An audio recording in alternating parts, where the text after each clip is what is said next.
வாகன போக்குவரத்து நெரிசலை குறித்து எந்த விதமான அதிகாரிகளும் நடவடிக்கைகளை எடுப்பதில்லை என்பது மிகவும் வேதனைக்குரிய ஒரு சம்பவம்.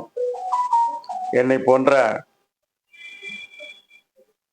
வயதிலே முதிர்ந்தவர்கள் என்ன பாடுபடுகிறார்கள், என்ன பாடுபடுத்தி கொண்டே இருக்கிறோம் என்பதை இந்த அரசு கவனத்திலேயே எடுத்துக்கொள்ளவில்லை.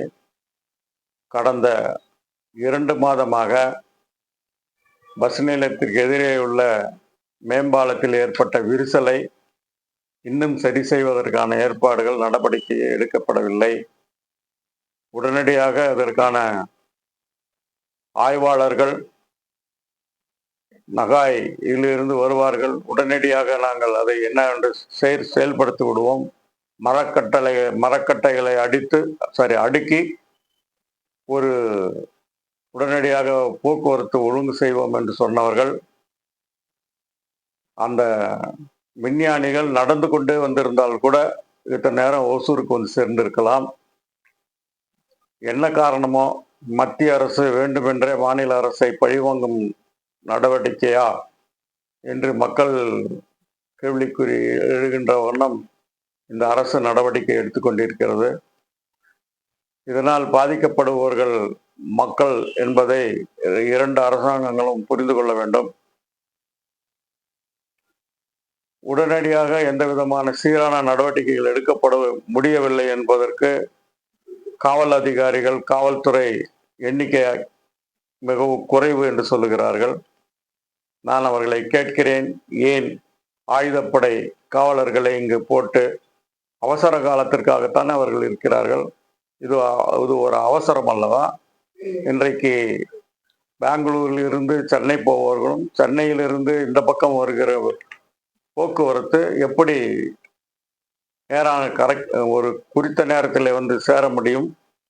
குறித்த நேரத்தில் வந்து சேரவில்லை என்று சொன்னால் அவனுக்கு என்னென்ன பிரச்சனைகள் இருக்கிறது. ஆகவே அவன் வேகமாக வருகிறான். இங்கு வருகிற பொழுது இந்த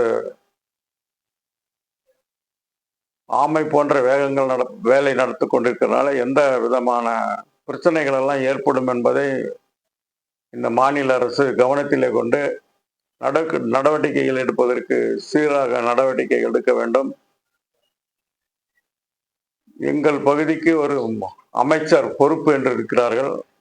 வாரம் வருகிறார்கள். எந்த நடவடிக்கை எடுத்தார்கள் என்று எனக்கு ஒன்றும் தெரியவில்லை. அதே போல் இந்த மாநகராட்சி எப்பொழுது யார் கும்பகர்ணனை போல இருக்கிறதா, இல்லை வேற ஒரு ராட்சசன் போல இருக்கிறதா என்று எனக்கு தெரியவில்லை. கடந்த 5 ஆண்டுகளாக என்ன நடவடிக்கைகள் எடுத்தார்கள்? பாதாள சாக்கடை பணி ஆரம்பித்து பூஜை போட்டு அது மூடப்பட்டு விட்டது.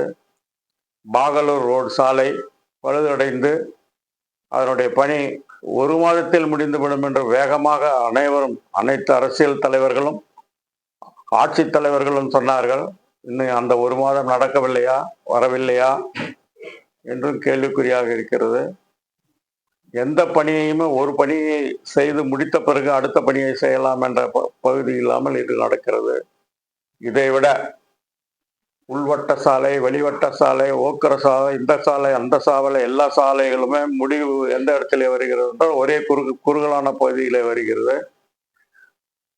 தளி சாலையிலே போக வேண்டிய அந்த ரயில்வே மேம்பாலம் என்ன ஆயிற்று? இந்த சாலைகளை பற்றியே ஒரு முக்கியமான ஒரு ஆய்வு கூட்டத்தை அரசு முதன்மை செயலாளர் அவர்களே நடத்த வேண்டும் என்று என்னுடைய கோரிக்கை. முதன் அலுவலர் வந்தால்தான் ஒருவேளை இங்கு இருக்கக்கூடிய அதிகாரிகள் எல்லாம் தூங்கி எழுவார்களா என்ற கேள்வியும் இருக்கிறது.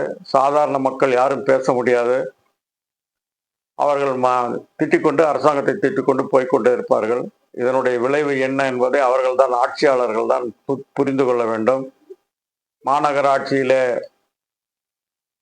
வரி விதிப்பு இல்லை, வரி விதிப்பு நாங்கள் குறைக்கிறோம், இத்தனை கோடி ஓசூருக்கு அரசாங்கம் அனுமதித்திருக்கிறது என்று சொல்கிறார்கள். எந்த அரசாங்கத்துக்கு எந்த அமௌண்ட் வந்தது, எந்த வேலைகளை செய்தோம் என்பதை அவர்கள் உங்கள் போன்ற செய்தியாளர்களை கூப்பிட்டு அறிவித்தால் மக்களுக்கு தெரியும் என்பதை நான் அவர்களுக்கு உங்கள் மூலமாக கேட்டுக்கொள்ள கடமைப்பட்டுள்ளேன்.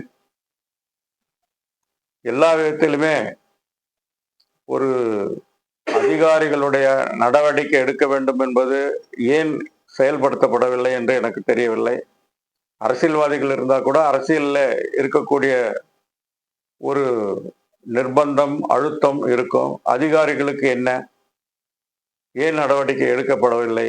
ஓசூரிலே எழுது மாநகராட்சிக்கு ஒரு ஐஏஎஸ் ஆஃபீஸர், மாவட்ட ஆட்சித்தலைவர் ஒரு ஐஏஎஸ் ஆஃபீஸர், மாவட்ட நிர்வாகம் நடத்தக்கூடிய ஒரு ஐஏஎஸ் ஆஃபீஸர், இத்தனை அதிகாரிகளும் இருந்து, இத்தனை அதிகாரிகளுக்கு அதிகாரங்களும் இருந்து ஏன் நடவடிக்கை எடுக்கப்படவில்லை? அடுத்து ஓசூரிலே மாஸ்டர் பிளான், நான் 1975 இருந்து நானும் பார்க்கிறேன். ஓசூருக்கு மாஸ்டர் பிளான் வந்தது. அப்புறம் 1920 1940 வரை இருக்கக்கூடிய எனக்கு வந்த தகவலின்படி இப்பொழுது முதலிலே போட்ட ரிங் ரோடு மற்றும் மற்ற சாலைகள் எல்லாம் அரசு சாலை, மாவட்ட சாலை, எந்த சாலைக்கும் எந்த இடத்திலுமே ஒரு கனெக்டிவிட்டி கிடையாது. ஆக அவர்கள் தனியாக போக வேண்டும், இவர்கள் தனியாக போக வேண்டும். எந்த இடத்துல மோதுவார்கள் என்று யாருக்கும் தெரியாது. அது மக்களிடம் அறிமுகப்படுத்தினார்களா? அதுவும் கிடையாது. இந்த அளவிலே இந்த அரசு போய்கொண்டிருந்தால் ஓசூரில் ஆசியாவில் ஃபாஸ்ட் டெவலப்பிங்